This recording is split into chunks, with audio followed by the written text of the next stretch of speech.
बिस्मिल्लाहिर्रहमानिर्रहीम। मैंने ऐसे घर में आंख खोली थी जहां औरतों की भरमार थी। मुझसे 7 बड़ी बहनें थीं। वालिदैन को बेटे का बहुत शौक था, इसलिए वो अपनी गुर्बत की परवाह किए बिना ही बेटियों की लंबी कतार लगाते गए थे। हमारा घर बहुत छोटा था। हम 8 बहन भाई एक ही कमरे में रहते थे। मुझसे बड़ी बहनें गलबा पाने वाली शख्सियत की मालिक थीं। वो चाहती थीं कि हर चीज़ उन्हीं की मर्जी से चले। मैं उनसे छोटा था और दबता भी बहुत था। मुझे इल्म नहीं हुआ था कि कब मैं बहनों के जेर असर रह रहकर उनकी तरह ही हो गया था। मुझे अपनी बहनों से बड़ी मोहब्बत थी, इसलिए मैं हर चीज़ में उनकी कॉपी करने की कोशिश किया करता था, क्योंकि मैं उनका इकलौता बेटा था। मगर फिर भी वालिदैन ने मुझ पर कोई खास तवज्जो नहीं दी थी। फिर सोने पर सुहागा ये हुआ कि जब मैं 5 बरस का हुआ तो अम्मी ने मुझे बाजी के स्कूल में डाल दिया था। वो खालिस लड़कियों वाला स्कूल था। जब मैं पहली बार उस स्कूल गया तो उस्तानी जी ने बाजी से कहा कि अपने भाई को लड़कों के स्कूल में दाखिल करवाओ। ये कोई अच्छी बात नहीं है कि लड़कियों के स्कूल में आने लगा है ये। कल से इसको अपने साथ लेकर मत आना। बाजी ने अम्मी को सारी बात बता दी थी। अम्मी ने इतना नहीं किया कि उस्तानी जी की बात पर अमल कर लेती। वो तो अगले दिन सर पर दुपट्टा ओढ़कर बाजी के स्कूल चली गई थी और उनकी मिन्नत समाजत करने लगी थी कि उस्तानी जी, दानिश मेरा इकलौता बेटा है। ये घर से कभी अकेला निकला ही नहीं है। अभी भी हम इसको स्कूल सिर्फ इसलिए भेज रहे हैं कि ये उठने बैठने के काबिल हो जाए, इसको घर से दूर रहने का पता लग जाए, फिर हम इसको बाद में लड़कों के स्कूल में डाल देंगे। उस्तानी जी ने अम्मी की बात मान ली थी। अब मैं बाजी के स्कूल में जाने लगा था। मैं चूंकि शुरू से ही लड़कियों के साथ रहा था, इसलिए मुझे स्कूल में किसी किस्म की कोई दिक्कत महसूस नहीं हुई थी। मैं बहुत जल्द लड़कियों के साथ घुल मिल गया था। मेरी अपनी क्लास की हर लड़की के साथ दोस्ती हो चुकी थी। मैं तो अब अम्मी से जिद करता था कि मैंने ज्ञान बल्ले के साथ नहीं खेलना, मैंने तो गुड़िया लेनी है। मैं हर इतवार अपनी सहेलियों के घर खेलने जाता और फिर हम बाजी बाजी खेला करते थे। गली मोहल्ले के लड़के मुझे चिढ़ाने लगे थे। वो जो ही मुझे देखते तो हंसने लगते और कहते, दानिश बाजी, कभी हमारे साथ भी खेल लिया करो। मैं उनसे डर जाता था और जल्दी से सड़क पार कर जाता था।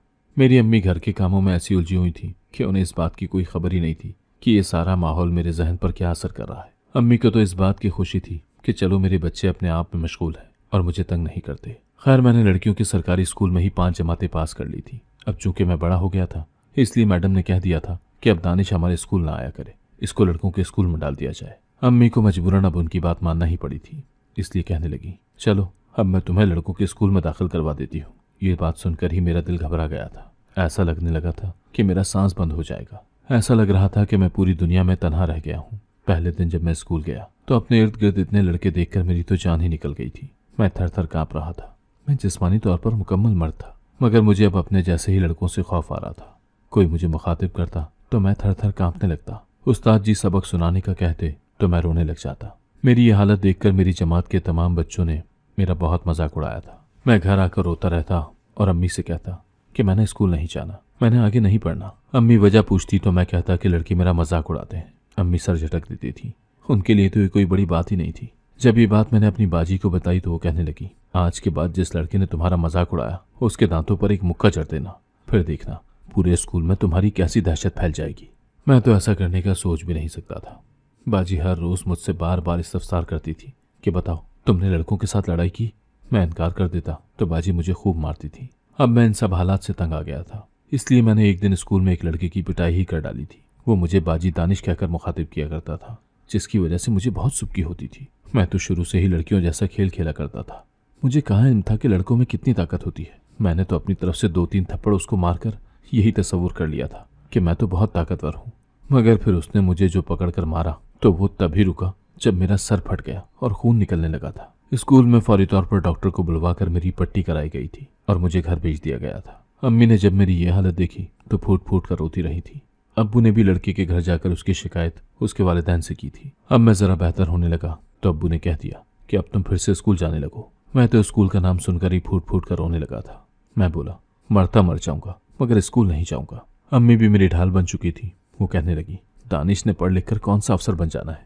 मैंने किस तरह रो रो कर अल्लाह से बेटा लिया है। मैं इसे यूं ही नहीं गवा सकती। मैं नहीं भेजूंगी अपने बेटे को स्कूल। यूं मैं 5वीं जमात के बाद तालीम हासिल नहीं कर सका था। मेरी बहनों की बारी बारी शादियां होने लगी थी। वो अपने घरों में आबाद हो चुकी थी, जबकि मैं अपनी शख्सियत में खोकर रह गया था।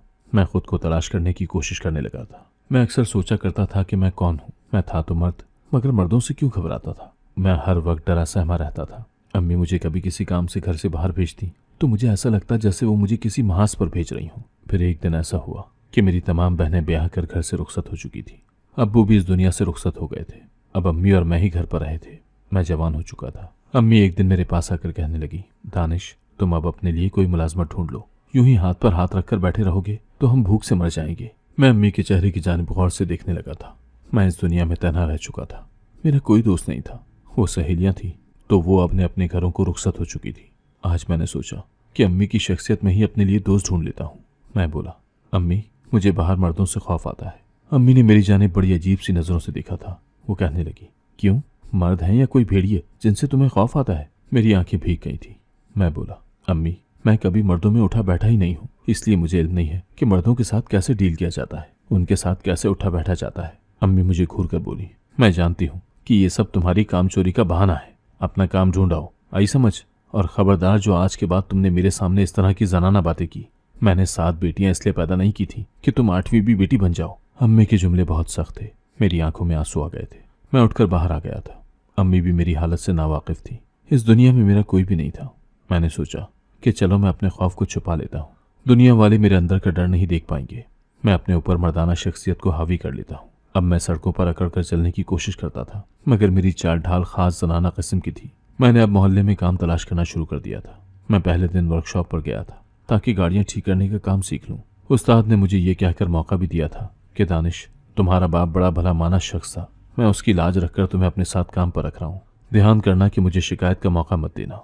मैंने सर हिला दिया था। मैं अब दिल लगाकर काम करने की कोशिश करता था, मगर वर्कशॉप पर मौजूद लड़के मेरा मजाक उड़ाया करते थे। वो मुझे देखकर हंसते और कहते, दानिश, तुम्हारे हाथों में तो बहुत नजाकत है, लगता ही नहीं है कि तुम मर्द हो। वो इस तरह की बातें करते थे तो मेरा दिल बहुत दुखता था, मगर मैं उनको हक बजानिब समझता था। वो ठीक ही कह रहे थे। मैंने 2 माह वर्कशॉप में लगाए थे, मगर फिर भी मुझे काम समझ में नहीं आया था। उस्ताद जी ने मुझसे कहा कि बेटा, तुम कोई और काम देख लो। दुनिया का हर काम हर शख्स के लिए नहीं होता। मुझे ऐसा लगता है कि अगर तुम उम्र भर भी ये काम सीखते रहे तो भी तुम्हारे पल्ले कुछ नहीं पड़ेगा। मैंने उनकी बात समझ ली थी। फिर मैं नाई की दुकान पर जाकर काम करने लगा था, क्योंकि मुझे ये काम निस्बतन आसान लगता था। मगर लोग मुझसे बाल नहीं कटवाते थे। गाहक कहते थे कि हमने इससे बाल नहीं कटवाने, ये तो औरतों के साथ रह रहकर औरत ही बन गया है। ये ना हो कि हमारे बाल भी औरतों की तरह काट दे। मैंने बहुत तंगी बर्दाश्त की थी। जहां भी गया धुतकार मेरा मुकद्दर बनी थी। घर के हालात भी तहाशा खराब हो चुके थे। मैं डिप्रेशन का शिकार होकर रह गया था। अम्मी भी मुझसे नाला रहती थी। वो मुझसे अक्सर कहा करती थी, दानिश, क्या ही अच्छा होता कि तुम भी बेटी ही पैदा हो जाती। चलो, तुम्हें रुखसत कर मेरे सर से बोझ तो उतर जाता, मगर तुम तो मरते दम तक मेरे लिए इम्तिहान बनकर रहोगे। अम्मी की ये बातें सुनकर मेरा दिल बहुत दुखता था। मैं अक्सर सोचा करता था कि इस सब के पीछे मेरे वालिदैन का ही तो हाथ था। उन्हीं की वजह से तो मैं इस हाल तक पहुंचा था, मगर फिर भी वो मुझे ही ब्लेम करते थे। खैर, मुझे इस बात का अंदाजा बहुत अच्छी तरह से हो गया था कि इस इलाके में रहकर मेरा काम नहीं बनेगा। मैंने एक दिन अम्मी के सामने अपना मुद्दा रख ही दिया था। मैं बोला, अम्मी, इस जगह पर रहते हुए हम भूख से मर जाएंगे, मगर मुझे मुलाजमत नहीं मिलेगी। आप मेरे साथ चलें, हम अपना इलाका बदल लेते हैं। मेरी बात सुनकर अम्मी दंग रह गई थी। वो कहने लगी, दानिश, तुम्हारा दिमाग तो ठीक है ना? हमारी जेब में एक थैला नहीं है। यहाँ से जाएंगे तो आखिर कहाँ? मैं बोला, अम्मी, आप फिक्र न करें। अल्लाह की ज़मीन बहुत बड़ी है, वो हमें पनाह ज़रूर देगा। जहाँ तक पैसों की बात है तो हम ये घर बेच देंगे। अम्मी ने मेरी बात सुनी तो खूब वावेला किया था। वो किसी कीमत पर भी अपना घर नहीं बेचना चाहती थी, मगर हालात मेरे सामने थे। हमें कुछ न कुछ तो करना ही था। मैंने बड़ी मुश्किल से अम्मी को रजामंद किया था। आखिरकार हम अपना घर बेचकर दूर एक कस्बे में आ गए थे। मुझे उम्मीद थी कि यहाँ पर अल्लाह हमारी रोजी के मौके ज़रूर बना देगा। मैंने किराए पर घर ले लिया था और मुलाजमत तलाश करने लगा था। एक दिन मैं बड़ा परेशान से घर से निकला था, क्योंकि अम्मी मुझे ताने दे रही थी कि तुम तो नई जगह पर आकर भी मुलाजमत नहीं तलाश कर पाए। तभी मेरी नज़र दीवार पर लगे एक इश्तहार पर पड़ी थी। उस पर लिखा था कि घर के कामकाज के लिए मुलाजमा की ज़रूरत है। ये चीज़ पढ़कर तो मैं बहुत खुश हो गया था, क्योंकि आज तक लोगों ने मुझसे यही कहा था कि मैं औरत लगता हूँ। सो मैंने सोचा कि क्यों ना यहाँ अपनी किस्मत आजमाई जाए। मैंने अम्मी से चोरी छुपे ट्रंक से उनका लिबास निकाल कर पहन लिया था और फिर इश्तहार पर लिखे हुए पते पर पहुंच गया था। मैंने बड़ी महारत से अपना चेहरा ढका हुआ था। दरवाजे पर दस्तक दी तो एक औरत बाहर निकली थी। वो कहने लगी, आप कौन है? मैं बोला, मैं रज़िया हूँ। मैं काम के सिलसिले में आपके पास आई हूँ। आपको मुलाजमा की ज़रूरत है ना? वो औरत बहुत खुश हो गई और बोली, हाँ हाँ रज़िया। वो मुझे अपने घर के अंदर ले गई और मुझसे मेरे मुतालिक मालूमात लेने लगी। अब भला मैं उसे अपने बारे में क्या बताता? सब झूठ बता दिया था, क्योंकि मुझे हर हाल में ये काम चाहिए था। वो औरत कहने लगी, रज़िया, तुम अपने चेहरे से नकाब उतार दो। मैं घर में अकेली होती हूँ। मेरा शौहर शाम गए ही वापस आता है, इसलिए तुम्हें किसी किस्म का कोई मसला नहीं होगा। मैं घबरा गया था, इसलिए हंसकर बोला, अरे नहीं नहीं बहन, ये बात नहीं है। दरअसल मैं जानबूझकर अपना चेहरा छुपा कर रखती हूँ। मुझे शुरू से ही सख्त पर्दे की आदत है। मेरा चेहरा ढका हुआ ना हो तो ऐसा लगता है जैसे मैं बिल्कुल ही नंगी हूँ। वो कहने लगी, चलो जैसे तुम्हारी मर्जी। मुझे सफाई सुथराई के लिए मुलाजमा की ज़रूरत है। अब चाहे वो पर्दा करे या न करे, मुझे इस बात की परवाह नहीं है, लेकिन मैं तुम्हें इस बात की यकीन दहानी कराती हूँ कि अगर मुझे तुम्हारा काम पसंद आ गया तो मैं तुम्हें 2-3 और घरों से भी काम दिलवा दूंगी। मैं तो मालकिन की बात सुनकर बहुत खुश हो गया था। उसने मुझे महज 2 घंटे का काम का अच्छा खासा मुआवजा देने का वादा किया था। मैंने खूब दिल लगाकर काम करना शुरू कर दिया था। खूब रगड़ रगड़ कर सफाई किया करता था। मेरी मालकिन के घर एक खाना पकाने वाली लड़की भी थी। वो मेरा बहुत ख्याल रखा करती थी। ये बात तो उसे मालूम ही नहीं थी कि मैं लड़का हूँ, और अजराए हमदर्दी मेरा ख्याल करती तो मुझे बहुत अच्छा लगने लगा था। अम्मी की तबीयत बहुत ख़राब रहने लगी थी, इसलिए वो हर वक्त घर में ही मौजूद रहती थी। अम्मी के लिए ये बात बहुत खुशी की बाइस थी कि मुझे काम मिल गया था। घर में रहने की वजह से वो ये जान नहीं पाई थी कि उनका इकलौता बेटा लोगों के घरों में लड़की बनकर काम करता है। मैं ये सब उनसे छुपा कर रखता, नहीं तो वो इस सदमे से ही मर जाती।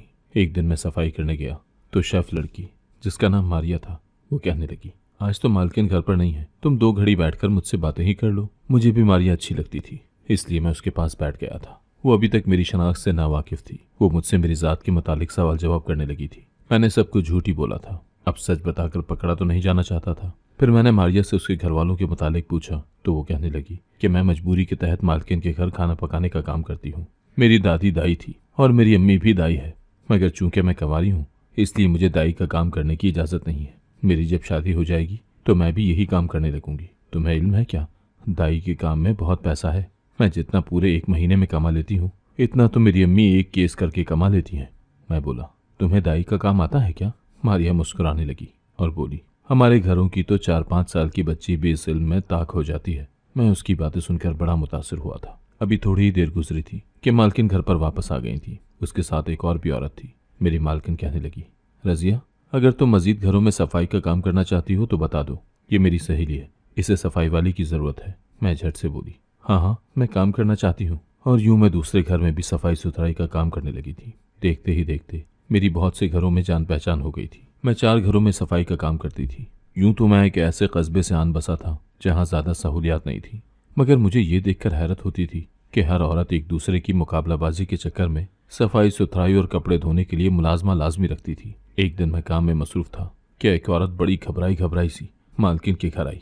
वो कहने लगी, मेरी बहू के दिन पूरे हो चुके हैं, उसकी डिलीवरी का वक्त हो चुका है, मगर मेरी नज़र में कोई विदाई नहीं है। जिसको मैंने पहले से ही बुक करके रखा था उसकी बेटी की तबीयत अचानक बिगड़ गई है, इसलिए वो दूसरे गांव चली गई है। रजिया, तुम्हारी नज़र में कोई दाई है क्या? मैंने बिना सोचे समझे ही कह दिया कि केस तो मैं भी कर लेती हूँ। वो औरत मेरी बात सुनकर बेइंतहा खुश हो चुकी थी। वो कहने लगी, चलो मेरे साथ। मैं बोला, आप चलें, मैं अपने घर से ज़रूरी चीज़ें लेकर आता हूँ। वो औरत चली गई थी, जबकि मैं परेशानी के आलम में इधर उधर देख रहा था कि मैंने ये क्या कर दिया। पैसे कमाने की चाह में तो मैंने बड़ी गलत बात कर दी थी। मैं कौन सा सच में औरत थी, था तो मैं मर्द ही ना। मैं जल्दी से अपनी पहली मालकिन के घर की तरफ चला गया जहाँ पर मारिया हुआ करती थी। मैं वहाँ पहुंचा और मारिया से बोला कि मेरे पास एक केस आया है, तुम चलो, हम पैसे आधे आधे रख लेंगे। मारिया खौफजदा हो गई थी। उसने नफ़ी में सर हिला दिया और बोली, ना बाबा ना, मैं तो ऐसा नहीं करूंगी। मेरे घर वालों को पता चल गया तो मेरी शामत आ जाएगी। मैं बोला, तुम बेफिक्र हो जाओ और कोई बाया वगैरह पहन लो। मैं ये कहूंगी कि ये लड़की मेरी शागिर्दा है, किसी को बिल नहीं होगा, और इस तरह तुम कुछ पैसे पसे पुश्त करने में कामयाब भी हो जाओगी। उसने बहुत सोचने के बाद आखिरकार हामी भर ही ली थी। मैं उसे लेकर वहां चला गया था जहां डिलीवरी होने वाली थी। हम दोनों कमरे में चले तो गए थे, मगर चूंकि मैं मर्द था इसलिए मैं औरत की जानिब पीठ करके खड़ा हो चुका था। मुझे इल्म नहीं था कि मारिया क्या क्या कर रही है और क्या नहीं कर रही। मुझे बस उस औरत की चीखों पुकार की आवाज़ आ रही थी और फिर मुझे बच्चे के रोने की आवाज़ आई तो मैंने अल्लाह का शुक्र किया था।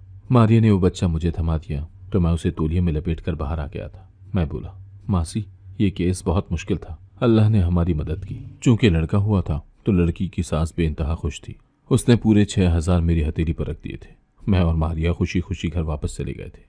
मैंने मारिया को 3,000 रुपये दे दिए थे। वो बेइंतहा खुश थी। अब चूंकि पहले ही केस से बेटा पैदा हो चुका था तो लोग मुझे ही बख्तावर समझने लगे थे। कस्बे के लोगों में ये बात फैल गई थी कि रजिया जिसका भी केस करती है उसके यहाँ बेटा ही होता है। ज्यादातर लोग तो मुझे अपने साथ केस पर ले जाने लगे थे। मेरी अवलीन तरजीह यही होती थी कि मैं औरत के तकद्दुस का ख्याल रखूं। मैंने मारिया को अपने साथ मिलाया हुआ था। वो केस करती थी और पैसे हम दोनों आधे आधे कर लेते थे। मारिया भी बहुत खुश खुश रहने लगी थी। एक दिन मुझसे कहने लगी, रजिया, मुझे एक बात तो बताओ, जब मैं किसी औरत का केस करती हूँ तो तुम अपना चेहरा दूसरी जानिब क्यों मोड़ लेती हो? चूंकि उस वक्त हम दोनों घर में अकेले थे इसलिए मैंने अपने चेहरे से नकाब उतार दिया था। मैं बोला, क्योंकि मेरी असलियत यह है कि मैं रजिया नहीं, दानिश हूँ। मेरी बात सुनकर मारिया थर थर कांपने लगी थी। वो बोली, इतना बड़ा धोखा?